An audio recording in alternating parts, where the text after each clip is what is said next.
So the goal here is to be able to host orientation sessions for parents of virtual kiddos, right? That's kind of the background on why we're doing this. WebEx Events Center is a feature in WebEx that we all have access to that lets you host webinars kind of like what you would see that vendors do, where you have huge events, but you don't see each other. It's not like you're all joining on video. It's just the presenters that are joining on video and providing the content out. You can have multiple hosts. You can do a lot of different features on that front. From the host side, where you're presenting it from, is a lot like WebEx. It looks exactly the same. It's the same client. But on the attendee side, all they see is the stream that you're giving them. So they don't join by audio or video. They're not going to chat back to you. But there are some features that you can do like Q&A and questions, that kind of stuff. So I'll show you how to work all that. So that's kind of the quick background so we all know what we're trying to accomplish. First thing that you're going to want to do, you're going to want to go to evzsd.webex.com, which is that address up there. You're going to see on that page, it'll look like you could join a meeting, but in the upper right-hand corner is the blue button to sign in. You use your email address and password to sign in at evzsd.webex.com, and then you're going to be brought to the standard WebEx page. I'll give you guys just a second to make sure everybody logs in okay. So, do I have everybody caught up? Was everybody able to log in? Good? We're going to call it good. Okay. So the big thing that we want to talk about today, you should all have, on the lower left-hand corner, you should have an option that says WebEx Events. You want to click on WebEx Events because we're talking about the Event Center today. And there's a lot of different things here you're going to find that you can do with events, but there's really only two things that I want you to know about. One is scheduling, and the other is actually starting an event. So on the left, if you hit Schedule an Event, this is going to be the process we go through to create our event to share with others. The event type you're going to leave alone. You want that to be an online event. I'm going to give this a name. I'm going to say demo meeting for today. And then we've got delete from my calendar or from my meetings when completed. Really does not matter what you said on that. You can leave that alone. Registration, though, you need to think about. So for what you guys are doing, you probably want to turn off registration. What that allows you to do is forces everyone that you want to have join the event to register before the event starts. The reason you would do that is if you have something that you only want to have, let's say 150 people as a member of that event or whatever, then you could have registration so that you know once your meeting reaches its limit, you can say, this one's full, I'll schedule another one so you can attend the next time. That's really the reason to use registration. You're probably not going to use that very much, if ever, but that's there for you as an option if you want it. The next thing is event password. You have to have an event password. It does not let you leave this field blank. Yep. When I click schedule an event, it says your account does not include host privileges for this service. Cool. Congratulations. You got the lucky star for today. Give me just a second and I can fix that though.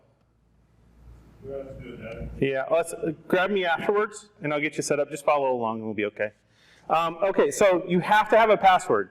I usually make this just something really common that I use across all of my events because honestly, these are public events. So it doesn't really matter. It doesn't have to be something difficult. So a lot of times I just use Let's Meet as my password.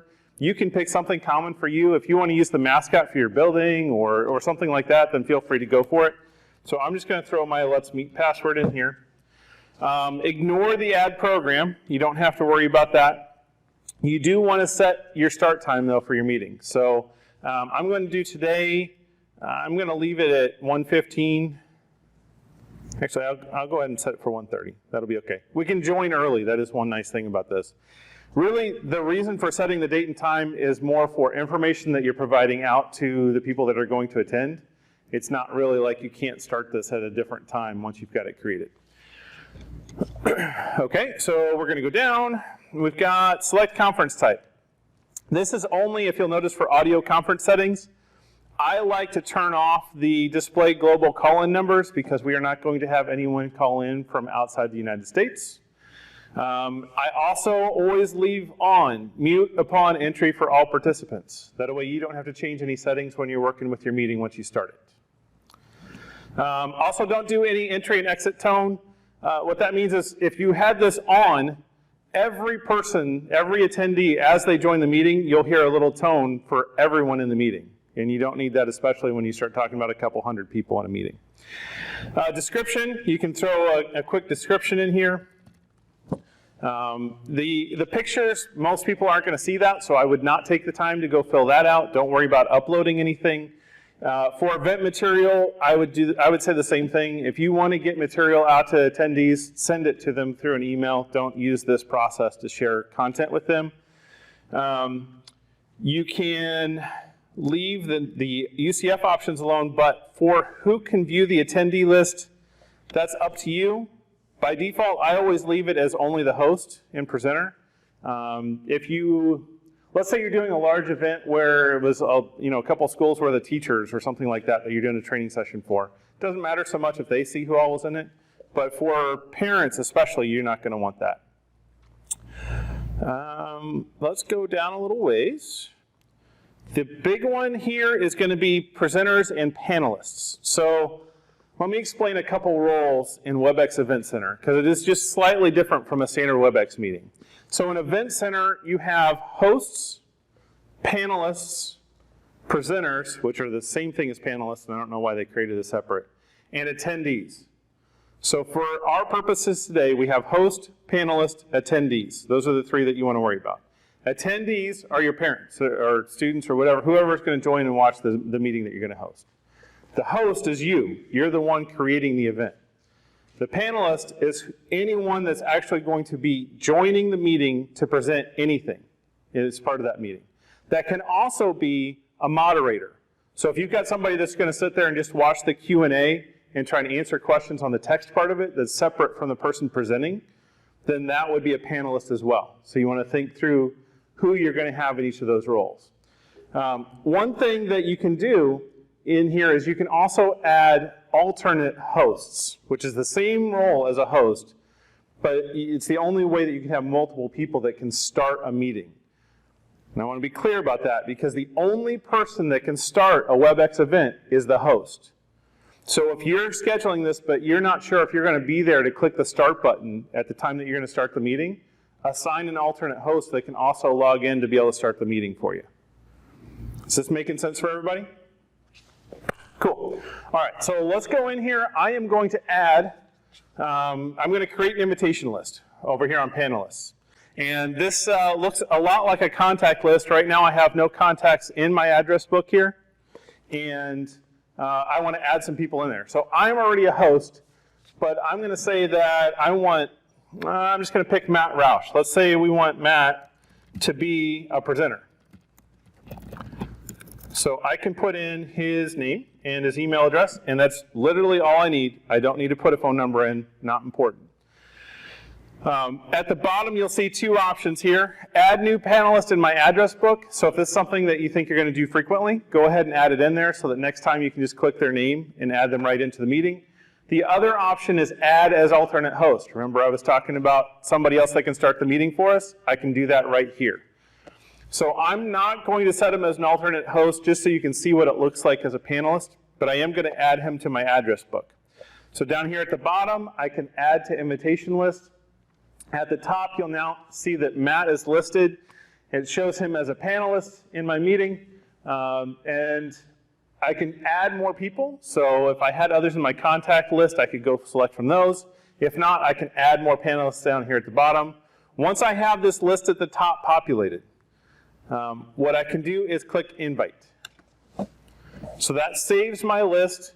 You don't see it here on the main page, but if you do want to go back and check it, you can view invitation list and they'll show you here's who you've invited as your panelists.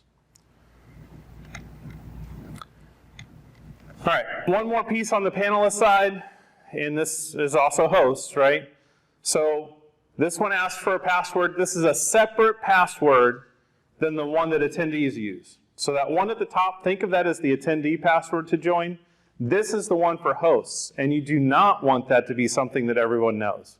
You want that to be something specific to just the panelists, because anyone that has this password can technically log in once they're in the meeting and start presenting material, and you don't want that. So you want to be a little more careful on what this password is going to be. So I'm going to pick a random password. and move forward from there. All right, the last piece on this page, and then we've really created our event. This is not hard to do, so it's just knowing the details, right?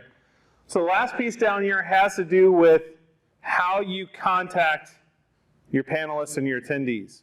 So a section that I skipped was attendees, and for me, I'll show you why on the next screen. But if you wanted to, if you had a list of 300 attendees, you could put them in here. You could take the time to type in all their names and email addresses, and it'll send them emails from the system, which is fine. We don't need to do that. But what is nice is this will also send an email to all the panelists. So you'll see here that you've got reminder emails and follow-up emails that you can have. Forget the follow-up. You're not worried about that. The reminders, if you're having someone else do this presentation, you could set this to send a reminder email half an hour beforehand. When they get that email, it's going to have a nice big green button in there that says start your event, which is really handy to not have to go find where you've got all that information at. It emails it to you and it's ready for you to go to start your meeting. So that's the reason for having the email reminders. With all of that said, I'm going to click schedule event. We have created a WebEx event. The next screen, it asks, who do you want to email? And you can go ahead and send an email to these folks so that they have that information. Again, I would only send it to hosts and panelists because they're really the only ones that need to have all of the clickable links and everything in there. Right now, I'm going to hit send later just because we don't need to send the emails out. Okay, so then I get my overview. And I can find this in two ways. Right now, where I'm at, because I just scheduled the meeting, but I can also find it if I click on Site Events on the left-hand side. It's going to give me a list of all the events that I've created. When I click on the event, I get this exact same page. So that's how I can get back to this. So I've got my information. I've got my title of my event, date and time, all that kind of stuff. There's a few things that we want to key in on here. To share to attendees, you want the event address for attendees. Kind of straightforward, right? It's the first one right here. So you can copy and paste that link. That is all that your attendees need to join on their computer to the WebEx meeting that you're going to host. You also want to include the audio conference information down here. If they only have a phone and want to be able to join by phone and listen to the audio portion, they need to know that phone number to call and the access code to join the meeting. So for me, when I share event info out, I copy those two things, the URL for attendees and the audio conference information to share with the attendees. That's what they need to be able to join the meeting. For the panelists, they're going to get an email. They're going to get all that information in the email when you hit the send button, so they don't have to store all this. But if you want it, you can also note it here that you have the event address for panelists. That's the URL up there. You're also going to need the panelist password, which here's the really fancy password that I created. Nobody's going to guess it. If you were to join from one of the video rooms that we have, if you want to use that as your host location, right, the Cisco room kits, the conference rooms that we have throughout the district, you can use that as your host as well. That panelist password there, you're going to need that 6-digit ID key. You need that panelist password because when you log in from the room kit and try to join this meeting, it'll ask you what that 6-digit code is. So the attendees do not need the event password? I have found times when they do. So it's good. I'm sorry, I missed telling you that you should copy that password in. You absolutely should. In most cases, I've found that it goes right on through and you don't have to do anything. But about 1 time out of 10, it'll ask for the password. So go ahead and share that. Good question. Okay. I am going to send this over to Tia because I want her to join this meeting from the outside.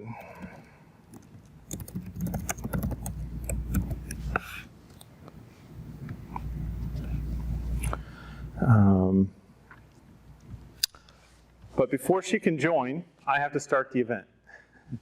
So on this page, I'm going to click Start Now. Again, you'll have an email that has that green button in it. You can click on that. If you'd rather log in here and click the Start Now button, you can. This can only be done by hosts and alternate hosts. So I'm going to click the Start Now button. That is going to take me into starting the meeting, which is going to take a minute because I don't usually log in over here.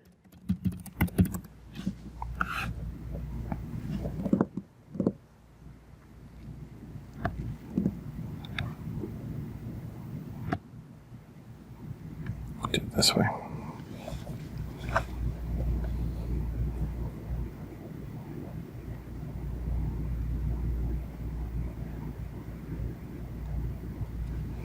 All right, so from this point forward, it's going to look a lot like a normal WebEx meeting. So this shows me I could turn on my camera, I can turn on my microphone. I'm going to leave this muted so I don't have any feedback. I'm going to start my event. And the camera on my laptop doesn't like how dark it is behind me, so it's a little blurry. So I'm just going to stop my camera for a minute. But here we are in our event. Looks a lot like WebEx. On Tia's side, as an attendee, or can you switch over to that? So as an attendee, they're going to click on the link that you provide them. They're going to see a slightly different screen because they don't have to have the WebEx client. They're not going to have the full features. They just need to be able to join the event. So it's going to ask them for their first name, their last name, and their email address. The password, you'll see how 1 time out of 10, sometimes it doesn't work? 9 times out of 10, the event password's already filled in for them when they click on the link. That's how it should work for them. But they cannot join until they put in their name and email address. It's going to collect that information. The nice thing for you is if they put their names in, then you can see your attendance list for the day. You're going to be able to see everybody once they're in there.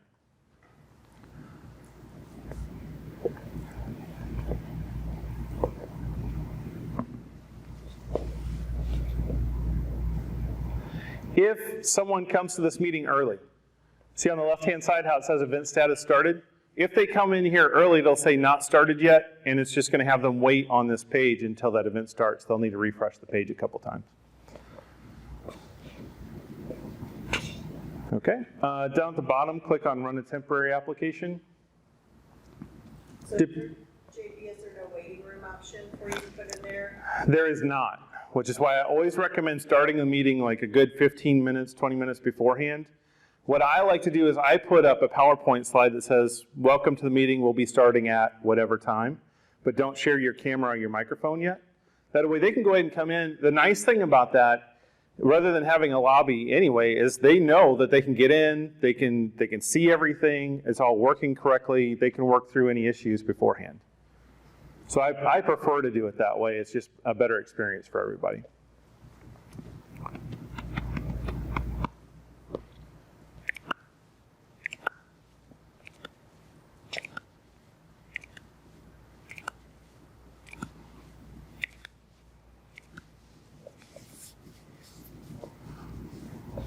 What they see on this page will be a little bit dependent on what their experience is on their computer. Tia's probably seeing this because she's used WebEx here before and it's trying to do it a little bit different way. So here we go. So she can join the event. Even if she tries to unmute, it's going to mute her when she joins anyway, so it doesn't matter what she sets that to. And then, all right, so she's in the meeting. She sees what I'm sending out. If I were to turn my webcam on, she would see that video stream come across once it's enabled. If I had my microphone turned on, she would be able to hear that as well. And I can share my screen, all the same kind of things I can do in WebEx. That's what she's going to have access to. Okay, why don't you go ahead and flip back over to my computer. So there's a couple more things, and then we really are really close to being done here. Because right now you can create the meeting, you can get in, do everything that you want to. Options though. Under the event tab at the very top, I want you to go to options when you're in a meeting. And these are all the things, all the features that you can take advantage of in a WebEx Event Center meeting. I always, when I come in here and start a meeting, turn every one of them off. And then I think about what I want to turn on one at a time. Because if you leave anything on, they're going to expect that you're going to use it, right? So I turn off everything, and we'll talk about each of these. Chat is just what that means, chat. That means that they can chat with you, they can chat with anyone else that's attending, that's not moderated. You'll be able to see it, but so can everyone else. So I tend to leave chat off, especially for large events, especially anything that's not just our teachers, right? If we're talking about parents like we are in this scenario, you probably do not want to have chat enabled. What I would push towards is Q&A. With Q&A, they can ask questions. The only ones that can answer are the moderators that are on this side as the panelist. And you also, as the panelist, have the choice of who's going to see that answer. So if Tia could type in a question to me, over here on the right-hand side, I've got the Q&A section, and right now it's blank because nobody's asked me any questions. But when she asks a question, it's going to show up here, and I have the option on how I want to respond to it. This is why I recommend having a moderator, because this can get busy over here. A lot of people are going to want to ask questions, and you want to have a way to be able to respond to them. Pardon me. So Tia asked, who will see my answer? So you have two options. You have the option to send.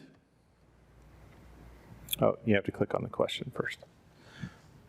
You have the option to send, or you have the option to send privately. So you'll notice there, I didn't get any buttons when I didn't select that question. Because you could have 40 questions over here on the side. It's not going to assume that you just want to answer the latest one. You have to click the question that you want to respond to. And then you can either hit send, and that will send that question and answer at that point to everyone that's attending. Or you can send privately, and the only person that will see that question and answer is the person who sent it. So if it's something that you think, oh, this is great, everyone needs to know the answer to that anyway, just hit send. That's going to go out to everyone. They're going to see exactly like this. If it's a quirky question that's specific to, in terms of what we're talking about, if it's something specific to an exact student and you don't want everyone to see the answer to that question, that's where you want to use the send privately button and just make sure that you're only talking with that one person asking the question. Other options in here, I think the only other one I would point out that you may want to turn on is raise hand. That does come with its own kind of caveats though, because if you do raise hand, they're going to expect to be able to talk. The only way to allow someone to talk or use video is if you give them permissions to be able to do that. You have to go into the participant list, find them, and then give them the permissions to talk. So I would probably, if it was me, just stick with Q&A, do it all through text, keep it simple for yourselves, and then play with these other features later as you have time to kind of work with them. Does that make sense for everybody? Okay. The last thing, and then I'm going to open it up for any questions that you got. The last thing I will show you is under more options, you have, nope, that's not the one I'm looking for, I'm sorry. Participants is what I want to point out. Participants over here will show you everyone that's got full access as panelists, and these could be hosts as well. They're going to show over here. Because you're running the meeting, you can control what they can and can't do, right? So you could unmute somebody's microphone if they're currently a host and they forgot to unmute themselves. The other thing that you can see is view all attendees. So right now, you can see that Tia is a member of this meeting. This is where you can see how many people are attending and the names of all those people that are attending. If, for some reason, you had somebody that just used the basic attendee list or a link to join, but you need them to present some information, you can change them at any time by clicking on them in here in the attendee list and make them a panelist. So it upgrades their privileges from attendee to panelist right here. If, for some reason, you needed somebody to just ask a question verbally that couldn't type it for some reason, notice the unmute button is right here. They're not going to have control over their unmute button on their side. You have control of that over here because it's an event.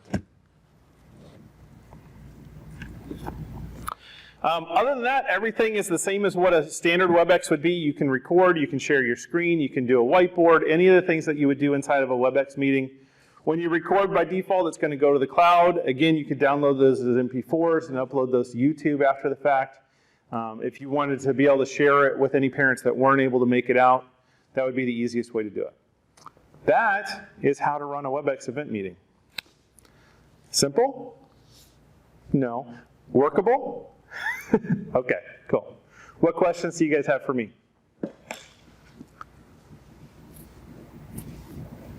No? Did I go too fast, too much? No? Okay, good. All right, that's what I got. That's what I wanted to make sure you have.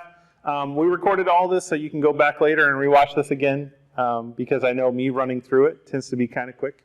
There was one question where you have attendees and registration, where it's create invitation list right there. When you go down to the middle of the page, it says registration password.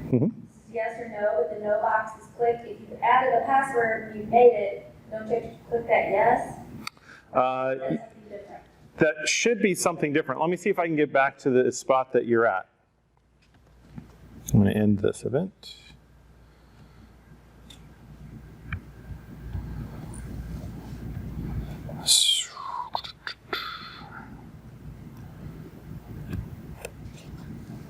No, it already broke mine. Okay, so where are you at? Down? Down to where it says attendees and registration, Okay, and it says registration password.